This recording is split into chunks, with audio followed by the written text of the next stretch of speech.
Hello, everyone. Welcome to another session of our education series. My name is Jared Hackford. I'm the Director of Sales and Marketing here at Brilliance. I'm going to keep my intro short and pass it to Lori to introduce herself. I started Brilliance in 1998. My background is in computer electrical engineering, and I had the opportunity to work at NASA Johnson Space Center through an internship that was offered at Purdue, which is what most people remember about me, that I eventually worked as a flight controller for the space shuttle program.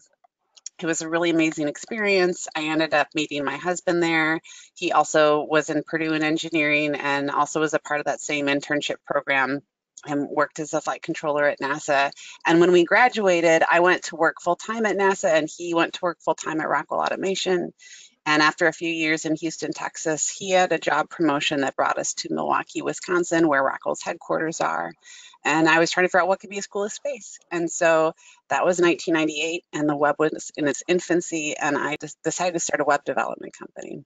So over the last 20 plus years, we have developed a niche in working with manufacturers and distributors and helping them build digital commerce solutions. And also over those last 20 years, I've had the honor and privilege of knowing Bill Gilgenbach, who's here with us today. We both for many years have known each other as leaders in the digital space, and was really excited when Bill decided to say yes to come join us on our team last year. And so I'm going to turn it over to you, Bill, to let you introduce yourself before we get into all the good conversation that we have for today. Okay. I am a software architect here at Brilliance, and as Lori said, came on board after some prodding.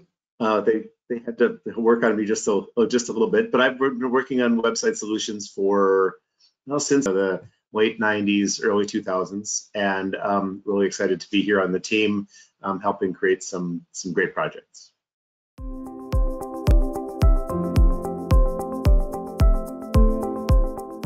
We frequently hear from customers that product data is an area that requires more time and energy than they had planned for initially. With that in mind, what are the most important things that a company should consider when launching a new commerce platform? Well, there's several things that are very important. The first thing that everyone should be thinking about are product descriptions and product imagery. We'll talk a little bit more about it as we go along, but if you don't have good descriptions, you don't have good imagery, you won't have a good site. And so those are the major things. You also need internal systems to drive that website, and we'll talk more about those, but you need to make sure that the back end of your systems are functioning properly and are at the correct grade to do an e-commerce website. And then there's all sorts of other little details, but I'll just narrow it down to a few. How do you think about your products? Is each product an individual product, or do you have products that have individual variations like size, color, things like that? If you have any confusion about that within your internal organization, before starting the project is a good time to start talking through and make sure you understand how you want your product data to display.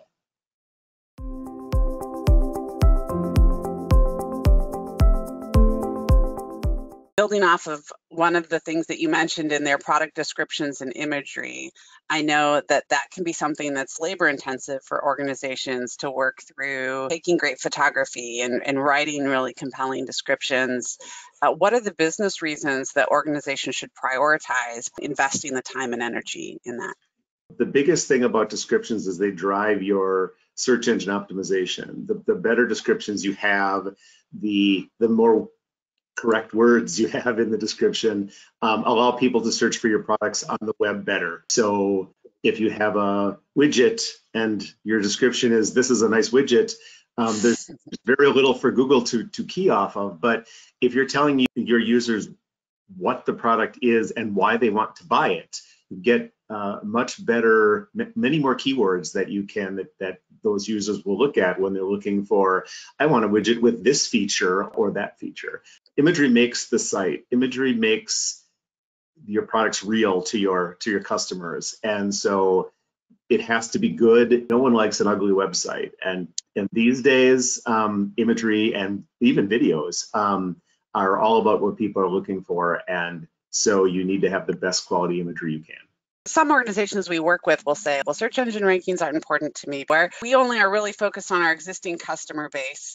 And I guess two things I think about there are, one is I've seen instances where that's where an organization is today, but over time they decide at some point to open up, you can still show off your product catalog without showing off pricing, or, you can show off elements, and where those descriptions are still so important for Google. And then I also think about how you've got your internal site search. Even if you are bringing public users to the site, getting those internal users require having really great descriptions too.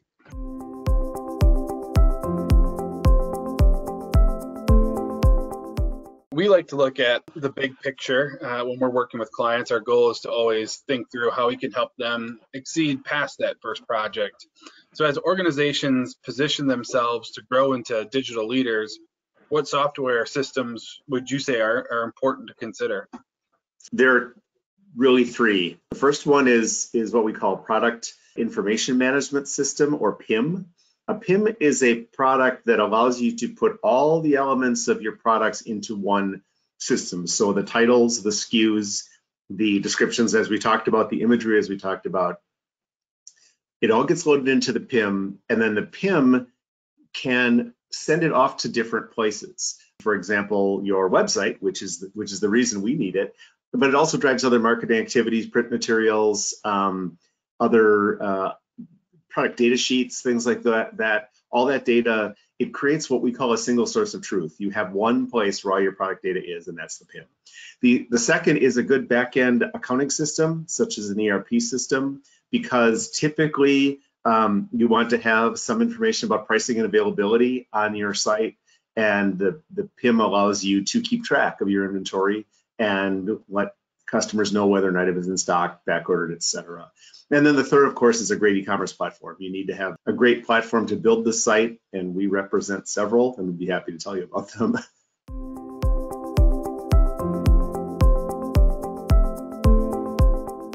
As a manufacturer or distributor who is prioritizing digital commerce, why would they need a PIM?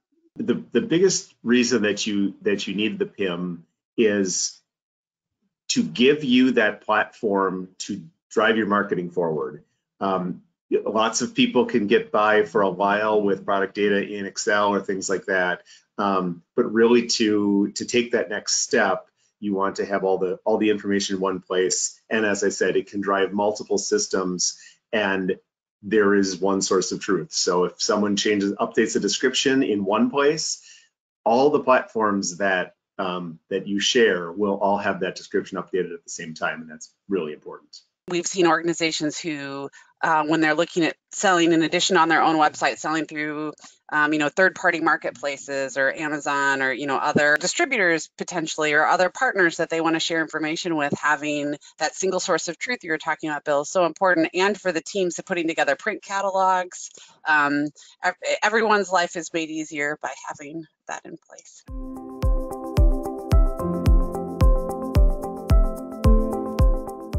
Every organization I know right now is looking to do more with less. Talk about the people that are necessary to support an e-commerce website. The first thing that I want to say is, I've been telling this to people for years, and I'm continuing to tell it now. You will not believe how much work there is keeping a good e-commerce website up to date. And so it's important, before we talk about individual roles, to talk about the fact that you need to define roles. And so the ones that we typically see are, you need someone who's in charge of the marketing side, essentially the person who is the key decision maker on either does a product go on the site or not, what are the things, how do we want the website to go out to the world? You need someone who's responsible for that. And then you need content creators. You need people who are actually going to write the content, and they have to be trained in writing for the web, because writing for the web is different than writing for print, for example. And then you need some IT resources, or at least an IT resource, because there are all sorts of technical details about keeping a website running. We almost always host in a cloud-based situation, but there are things like backups and maintenance and things like that that have to be taken care of. So you need the IT person. So those are really the important ones. And those people don't have to be full-time web resources. but they need to have a good chunk of their schedule broken out to support the web because it needs it.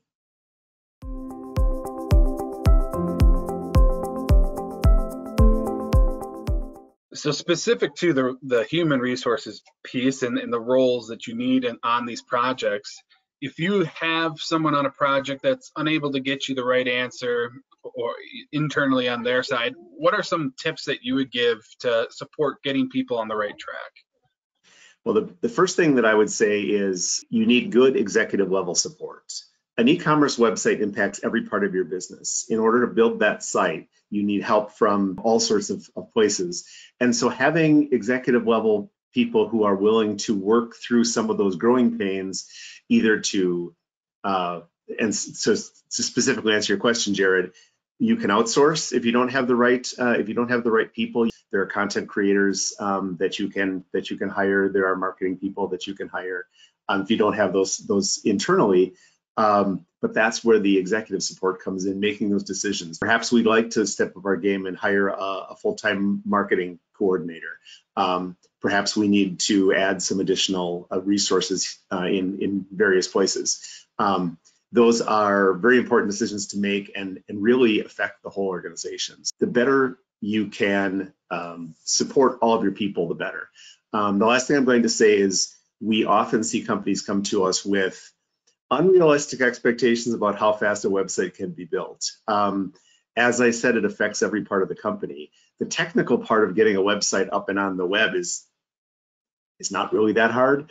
But as we've said, getting all that product data ready, getting it loaded in, all of that takes longer than you might think. And so sometimes we have to have unfortunate conversations where we say, maybe you need to stretch this project out a little more.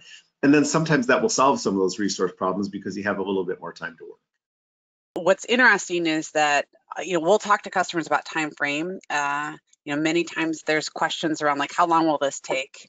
And there's the answer about like how long it takes Brilliance to do the work. But then what we know to be true is that many times what lengthens the timeline isn't on our side. It's some of this work that we're talking about having in place. And I know that can be a struggle for organizations. And so why your tips, Bill, around having good executive level support, the reason it's a struggle is that really we're talking about organizational change to do things in a different way. And so that just requires working through those internal challenges. The good news is it's beneficial. Organizations are seeing growth in digital, which is why they're doing this. But the process, requires some work internally to get there. Well, and to respond to that point just for a moment, almost everyone who comes to us looking for a website upgrade or a new website is also looking to expand their sales and grow their business. Right. And so not only does it touch all the parts of the business with organizational change, but you're also trying to grow and sell more, which it's an ongoing process.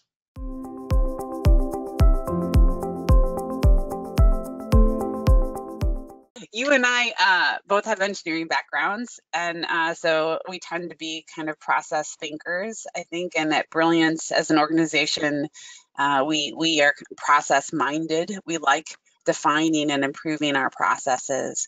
And I know you're working right now on a project with others on our team to review and improve our process around project kickoffs. I'm curious at how you see that the work we do in a project kickoff helps our customers as they set up a successful project and work to get the data that they need. A good kickoff makes a project better. Every project is a learning experience for both of us. One of the things I say that I love about web development is we get to be mini experts in all of these fields. I know a little bit about insurance. I know a little bit about real estate. I know all sorts of stuff about manufacturing because I've helped people build websites. And I learn keywords and terms that I never knew existed. We did a website for a farm supplier, and there's things about farming that I never understood. So each project is completely unique in that the customer's coming to us and we may know all sorts of things about their business or very little about their business. And they may know a lot about website development or know very little about website development. So there's an educational process that goes both ways. The thing that we're trying to help with in the kickoff process is make it more educational for both sides and take the things that we know are the constants and make sure we talk to them on each project. And the most important thing, I think, is to help the client understand and help Brilliance understand how the client's going to work, lay out exactly how we are going to run the project and who is going to be responsible for what at each stage, because that brings out those gaps in knowledge where if we say you're going to have to be able to do X by X date, and they say, well, we're not sure we can, or we don't know how to do that, we can then take that information and file it away. We always start a project with a discovery process where we learn more about the business, they learn more about the project. And so identifying those gaps during the kickoff process helps us do a better discovery, do a better website, and have a more consistent experience for everyone. What I hear is it's all about developing understanding of each other and setting good expectations. Creating a plan that we're going to be successful at together. I know some of the good things that I've seen happen in kickoffs are the relationships that we develop are helpful to us in the long term. Because, as we said, these projects can be challenging. And so in some sense, like the process of spending time together, getting to know each other, those relationships really help us in the long term and as we support each other through it. It does. The other thing that it helps us from the Brilliance perspective is it helps us grow. You mentioned earlier that you hired your husband, Dave, and he's one of our rock stars. Dave can keep more information in his head at any one time than anyone I've ever met. But he can't kick off every project that we have. And so we have to, in some ways, just make our process more consistent across people. So if I'm kicking off a project or if one of our other architects is kicking off a project, we're doing it the same way each time, which leads to better outcomes.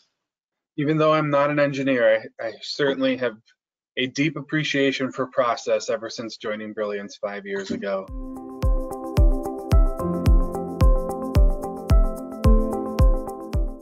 A conversation around product data would be incomplete without hitting on this topic. When we are engaged in a discovery process on the sales side with the prospect, when we get to the product data section, more often than not, they come back telling us how maybe close to 50%, if not more, of their product data is in rough shape, and that the rest of it's okay, but the majority of it doesn't look great. We have a price and a SKU, a product name, and that's about it. How can we get our new site launched as possible while also getting product data in better shape is a common topic that we end up discussing. Can you touch on that, Bill? Sure. The best way that I can counsel people to go about it is to understand which are your most important products, which ones do you really need to sell, and which are going to sell the fastest or sell earliest on the site. Lori mentioned earlier about people come to us and say, we don't really care about search engine optimization because people know where we are and know what they're buying. And to some extent, that's the place to start, is those products that you think will lead to your best initial sales, fix those up first. And then the key to this is you have to come up with a plan and commit yourself to a timeline. If you've got 5,000 products and you want to get them all updated within a year, there's some pretty simple math about how many you have to do a week or a month in order to get that to happen. And the key is to commit yourself to that, dedicate the resources necessary, and then just do the work. And I said way at the beginning, you're going to underestimate how much work there actually is. This is one of those places where there's really no shortcut to sitting down and writing it, and it has to be a commitment by the organization to continue to update, because when you get to the end, you're going to want to come back to the beginning and fix up the ones at the beginning too, and you'll add more products and other things will happen. So it's a constant keeping content updated on a website is absolutely necessary because it improves SEO. It makes a better website experience. And so this is why the content creators are so important on your website development team. Yeah, and to your point, it is a continuous process and commitment. It's about consistency. planning to knowing that there's ongoing work involved. I think sometimes when organizations look at it and they're overwhelmed by the amount of work, they might feel like, well, we can't move forward until we have everything perfect. That isn't necessarily the answer either, because nothing ever will be perfect. But to your point, like pick a starting point, look what products are making you the most money, or maybe your highest margin, or you have the most growth opportunity, and start there, and build on it over time. So.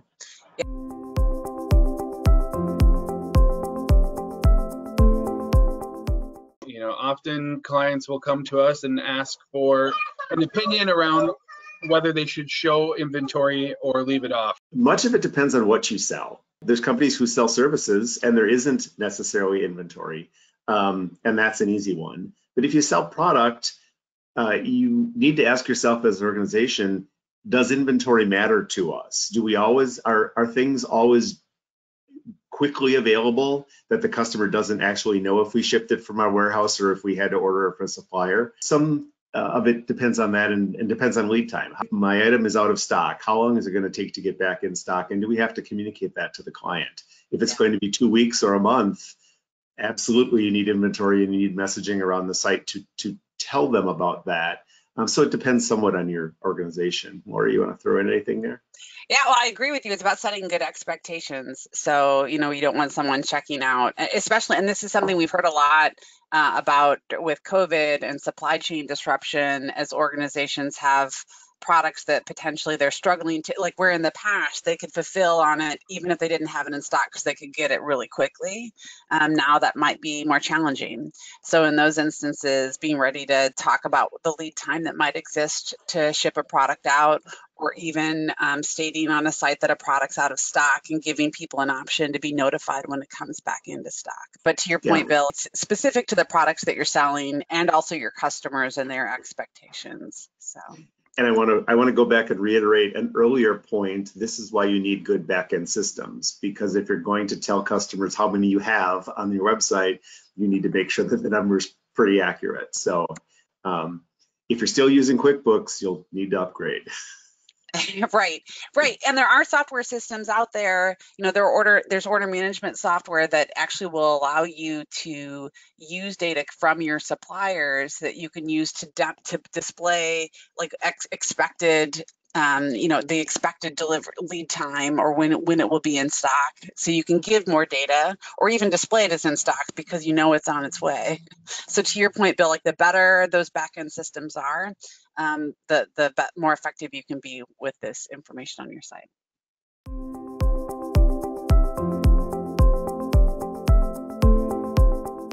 We focus in the B2B space. And sometimes we interface with organizations who have been selling retail. So they've been selling to consumers and now they're looking at how to sell B2B. Bill, talk with us about what are the challenges that exist in that move and maybe specific to pricing. I know there's more than that, but pricing often is an area that gets pricing is often an area in B2B. And this is why companies tend to have lots of pricing agreements in place with existing customers, and then you need to put a price on your website that's like a list price. And we have challenges often with clients who say, oh my gosh, we can't have customer X see that price because it might be less expensive than what they're currently paying. So that's where some of the challenges in the B2B space come in, is which prices do you show to whom? Where in B2C, it's not generally B2C, you have a list price and sometimes a sale or a discount. B2B can be much more complicated than that, and so that's one of those areas where we talked about at the beginning, getting your arms around how you want to present this.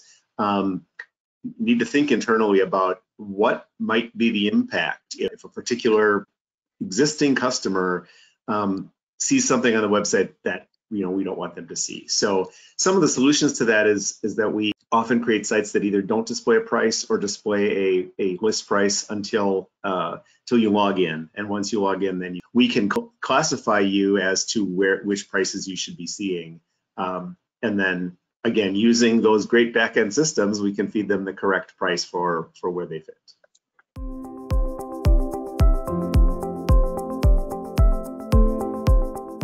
Bill, hit your top 2 to 3 points that we covered for organizations considering, what they should be doing with their product data? The most important things are do your planning up front. You really want to know internally. You can come and talk to us, and that's fine. We love to help you along, but we're going to ask some specific questions about how do you want to do this? And so if there are internal discussions that have to be had around the concepts of how you want to display your products, those should happen first.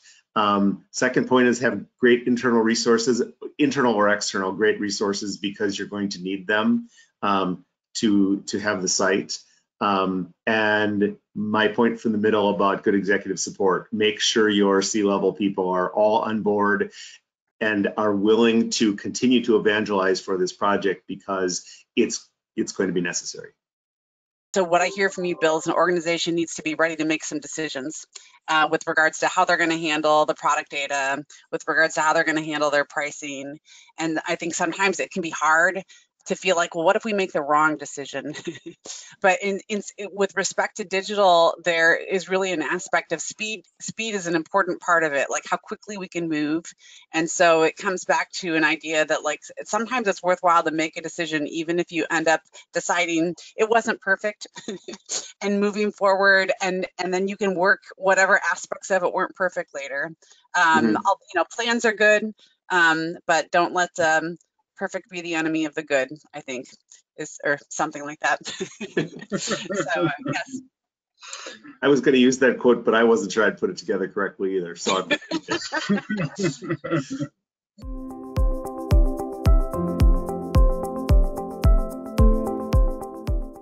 Well, thank you, Bill, for taking time out here. Your very busy day to support us in our education series. We really appreciate it. it's a pleasure to be here. Thank you for your time.